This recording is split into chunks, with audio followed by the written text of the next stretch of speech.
Welcome to the Deep Dive. We're the show that pulls back the curtain on some pretty complex topics, and we try to give you the essential insights, maybe some surprising facts you need, to be truly well-informed. Today, we are definitely taking a deep dive. We're looking into the vital world of financial regulation. Yeah. Specifically, the framework that governs the whole securities industry.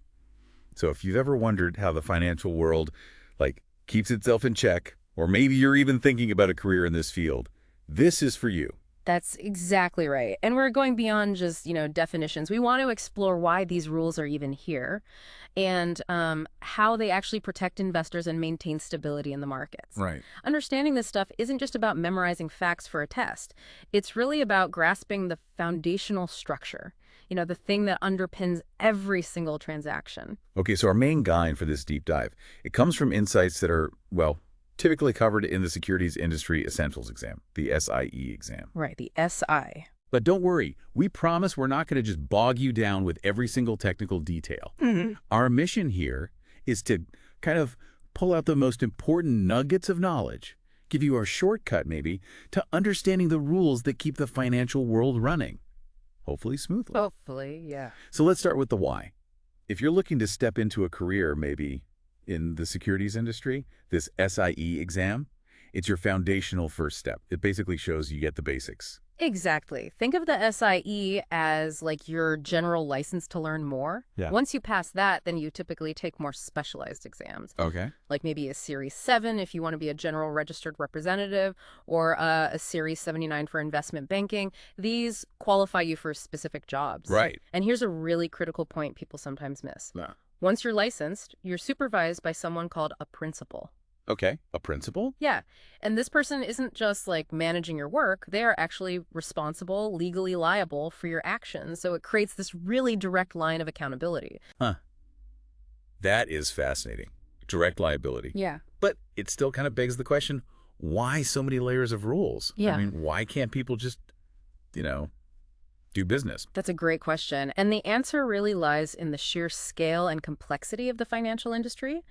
And think about the trust people place in it with their life savings sometimes. That demands a really robust structure. Right. So we actually operate under 4 distinct tiers of regulation. You can think of it as a kind of safety net. 4 tiers. Okay. Yep. First, you've got federal laws. Then underneath that, you have state laws, which people often call blue sky laws. Blue sky. Third, you have rules from what are called self-regulatory organizations, or SROs. And then finally, the 4th tier is each individual firm has its own specific internal policies and procedures. Wow. Okay, so it's definitely not just one big government agency telling everyone what to do.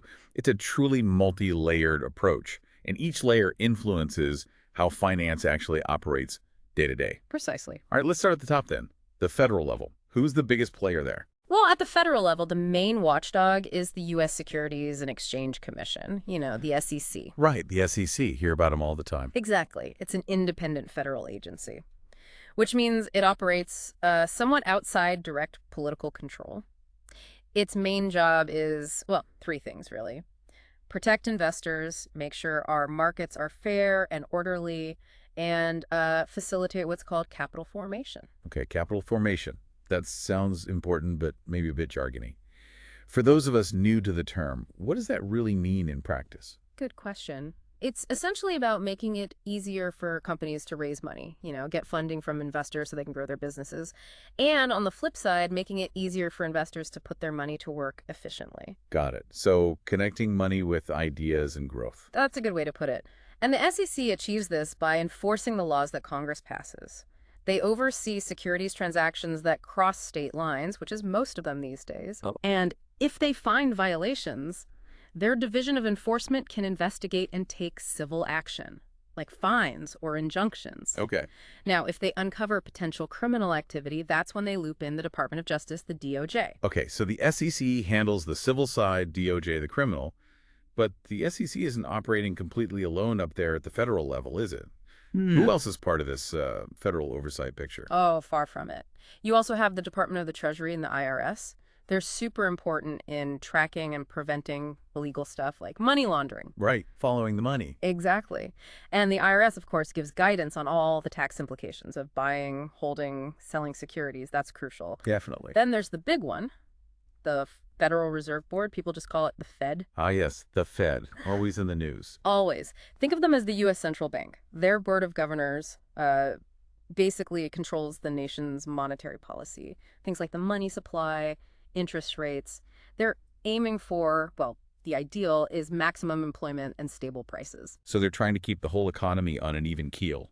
That's the goal. They influence everything from, the interest rate on your mortgage or credit card to how easy or hard it is for businesses to get loans to expand. They have tools like setting the discount rate, reserve requirements for banks, and even margin requirements for buying securities. Okay, so if the Fed is kind of managing the overall economy's money flow, who's looking out for, like, my specific bank account, my savings? That would be the Federal Deposit Insurance Corporation, the FDIC. FDIC. See those letters on the bank door? Exactly.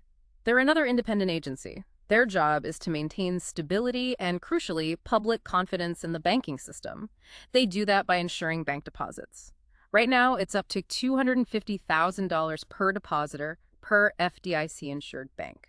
It's a lot of peace of mind. It really is. It's why you generally don't worry about your savings in a regular bank account, even if there's like a financial wobble.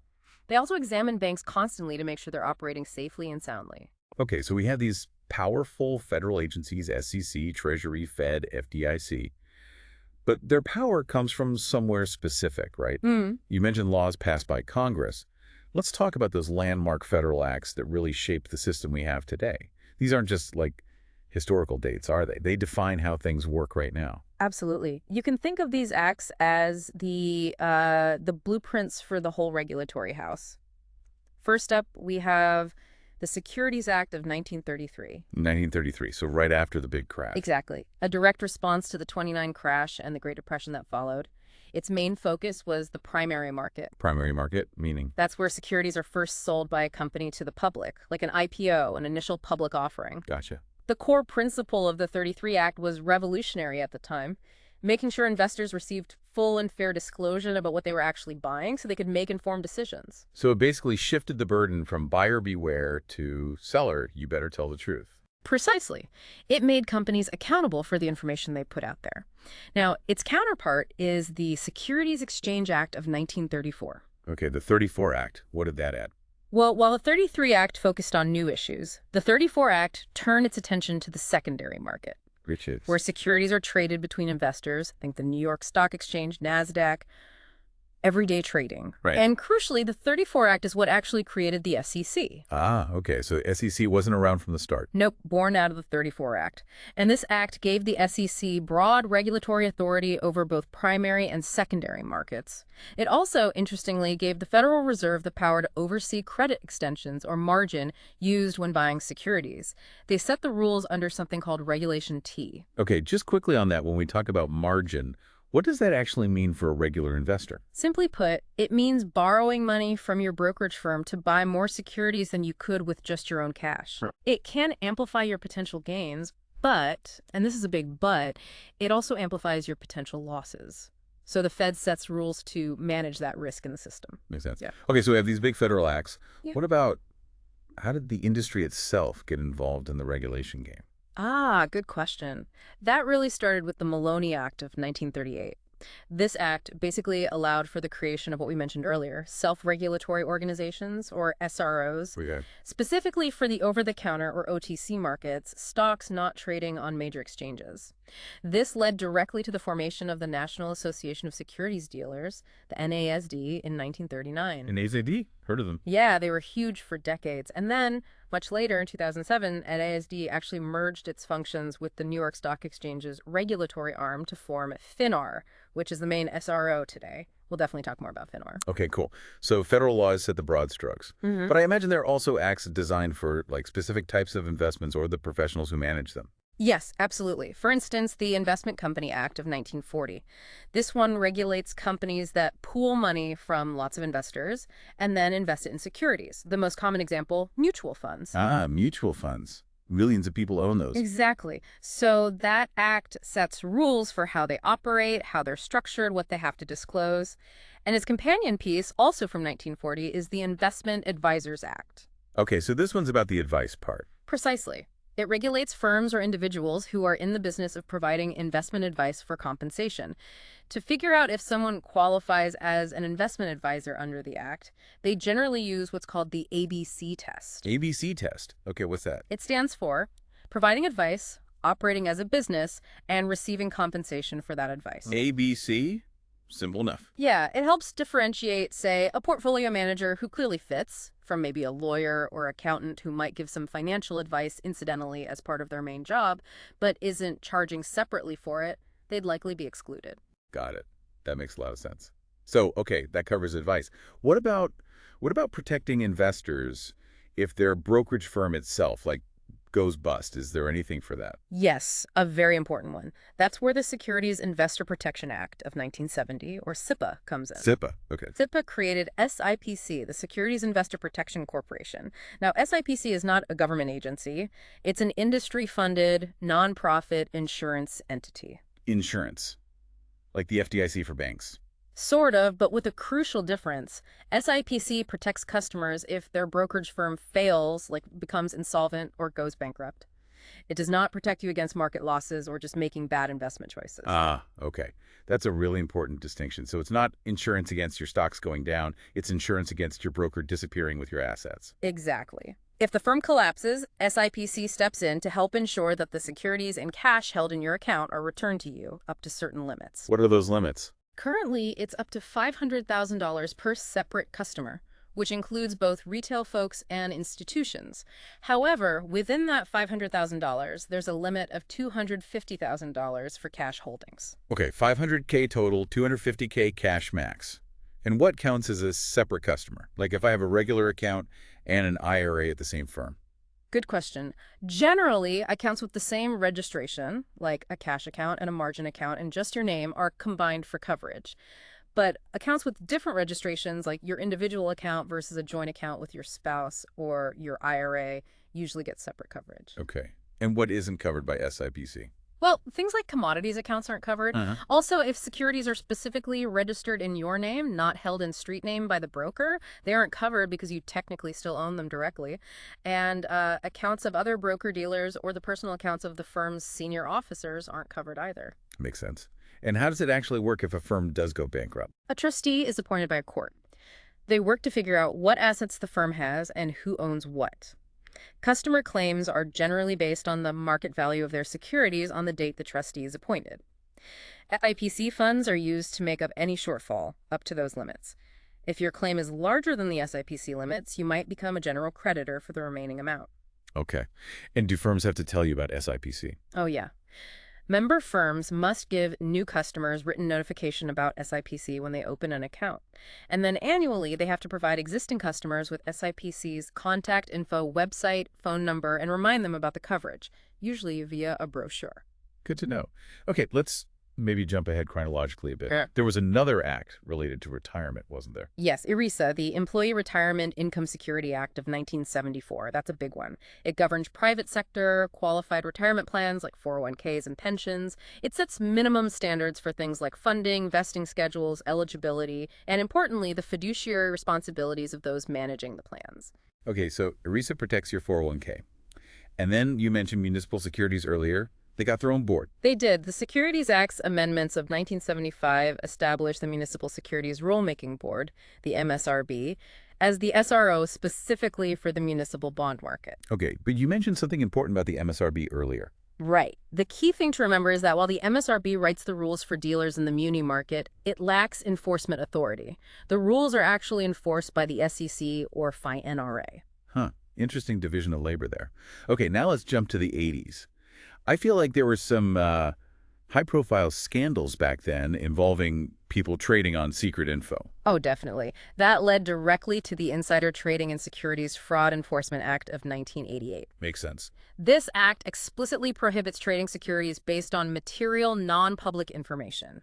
Basically, important info that the general public doesn't have access to yet. And who can get in trouble? Just the person trading. Nope.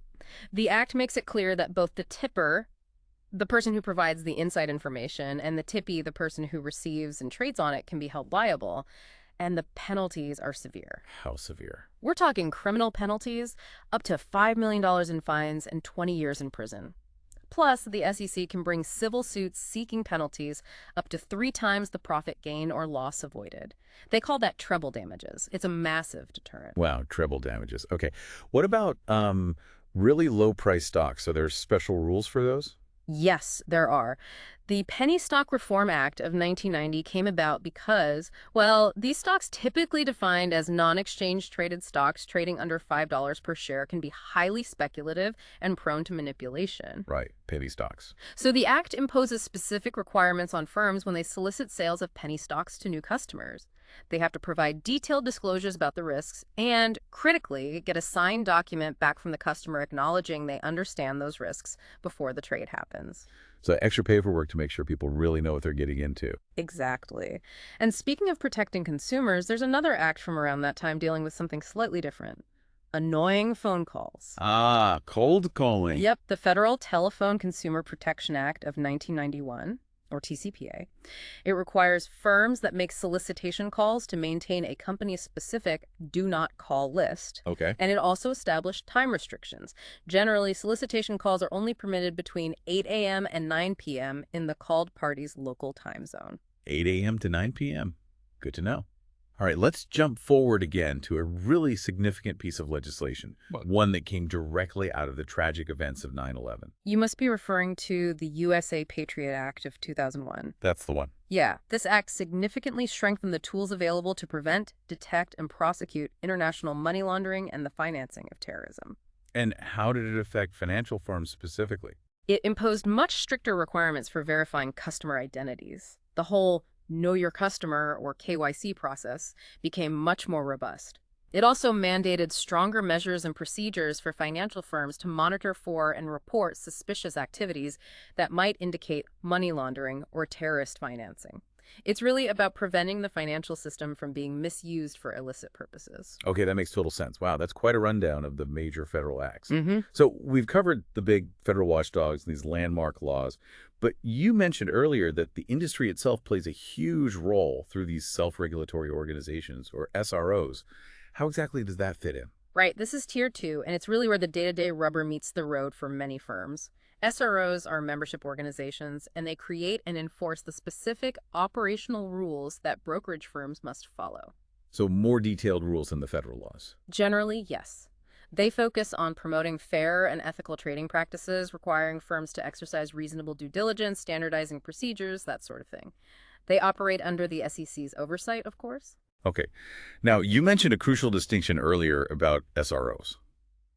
Something about their power. Ah, yes. Because SROs are not part of the U.S. government, they lack the authority to, say, arrest or imprison individuals who violate their rules. Right. No jail time from an SRO. Exactly. But they can impose significant sanctions. Think massive fines, suspending licenses for periods of time, or even permanently barring individuals or firms from working in the securities industry. So their bite is definitely real. Okay. And do firms have to join an SRO? Yes, virtually all firms doing securities business with the public are required to register with the SEC and join an SRO. And their employees involved in the securities business are then considered associated persons of that member firm and subject to SRO rules.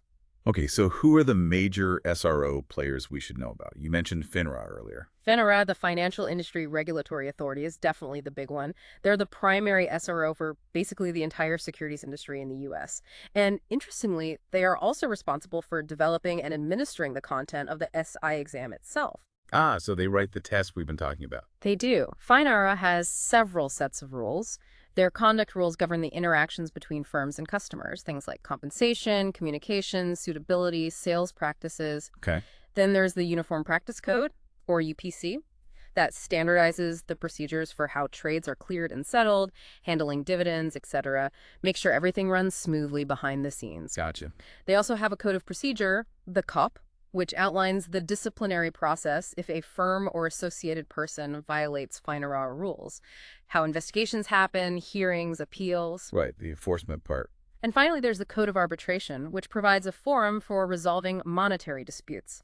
This can be between member firms or between a firm and a public customer, often as an alternative to going to court. Arbitration. Okay, so FINRA covers a lot. What about those specific markets you mentioned, like municipal bonds or options? Do they have their own SROs too?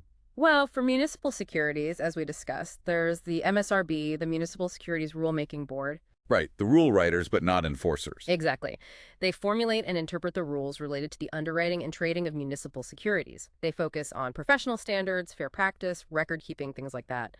But remember, MSRB rules do not apply to the issuers of the municipal securities themselves, only the dealers. And enforcement is done by FINRA or the SEC. Okay. And options. For options trading, the main player is the CBOE, the Chicago Board Options Exchange.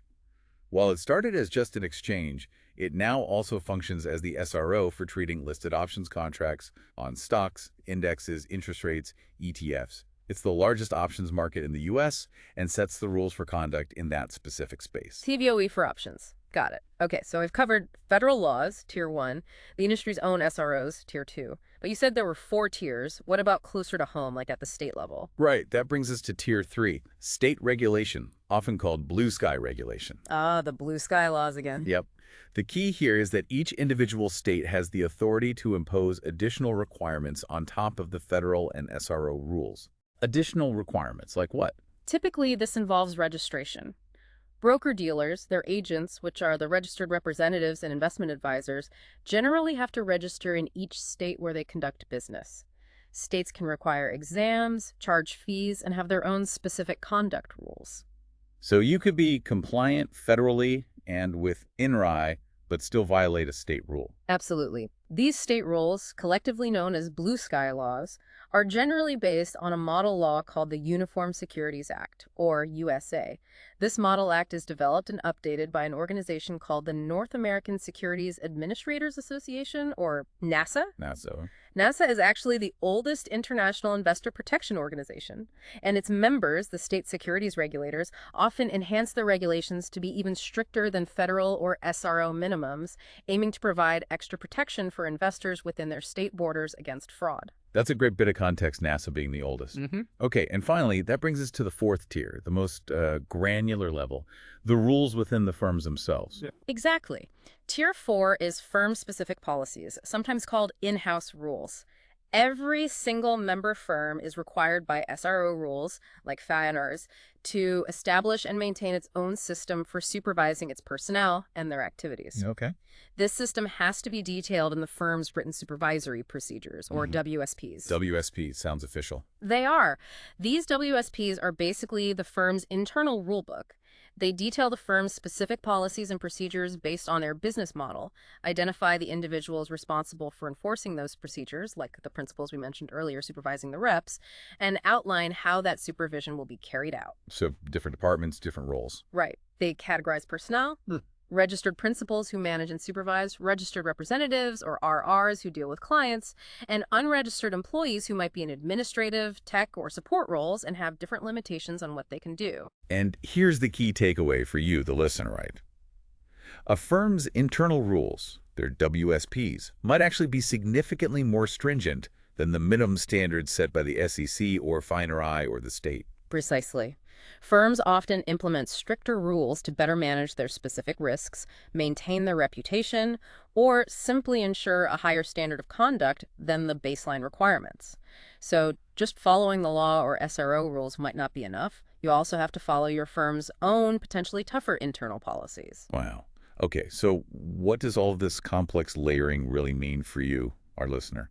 We've just navigated this incredibly intricate, multi-layered world of financial regulation. We went from the huge reach of federal laws, the SEC, the Fed. And the specialized focus of the industry's own SROs, like FINRA and the MSRB. Right, the day-to-day stuff. All the way down to state-specific blue sky requirements and even the internal rule books of individual firms. And this elaborate framework, it's not just, bureaucracy for bureaucracy's sake. It really is the fundamental bedrock supporting investor protection and market integrity. Yeah. Understanding it isn't just about passing a test like the SIE, although that's important for many. It's really about building a deep awareness, a foundational knowledge that will serve you well anytime you interact with the financial world, whether you're an investor yourself or aiming for a career within it. Absolutely. It helps ensure you can operate or interact ethically and effectively within what is undeniably a very robust and highly regulated environment. Okay, so here's maybe a final thought for you to mull over after this deep dive. We know financial products and technologies are evolving constantly, right? Think about AI in trading or new kinds of digital assets. Oh, yeah, the pace of change is incredible. So how do you imagine these established regulatory bodies, the SEC, FINRA, the states, and their foundational rules, many written decades ago, how will they need to adapt? How can they adapt to keep fulfilling their mission, protecting investors and maintaining fair markets in the decades to come? What sort of new oversight might we even see emerge down the road? Hmm, that's the multi-trillion-dollar question, isn't it? How does legacy regulation keep up with exponential innovation? Something to think about. Thank you so much for joining us on this deep dive.